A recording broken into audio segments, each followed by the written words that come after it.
నిన్న నా షోకి గెస్ట్ అని ఫీల్ అవ్వాలా? ప్రభాస్ ఫ్రెండ్ అని ఫీల్ అవ్వాలా? చుట్టుపడి కూడా చెప్పమ్మా. రెండు సార్. రాణి గురించే కదా సార్? చెప్పు. రాణి అంటే నెక్స్ట్ ఇయర్ అనుకుంటాను సార్. నెక్స్ట్ ఇయర్ అనుకుంటా. నీ ప్రాణం నా ప్రాణం ఉంటావు సార్ మీరు జరగండి సార్. ఏదన్నా ఫుల్ గా చెప్పు, సగం సగం మధ్యలో ఈ సెక్షన్ ఏంటంటే నిజం బయటపడిపోతుందని డబాయించి అక్కడ వార్నింగ్ లో పోద్దమ్మా. మళ్ళీ ఏ అమ్మాయి అని ఎందుకు అడిగారు? అబ్బా నాకే ట్విస్టా? చాలా ఓపిక ఎక్కువ.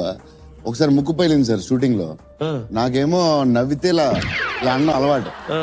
గోపి ముందే చెప్పాడు, అరే ఈ రోజు నవ్వినా నువ్వు మాత్రం కొట్టకుండా ముక్కు పైలింది అన్నాడు. నేను మర్చిపోయా, కారులో వెళ్తా కొట్టాను, బ్లడ్ వచ్చేసింది.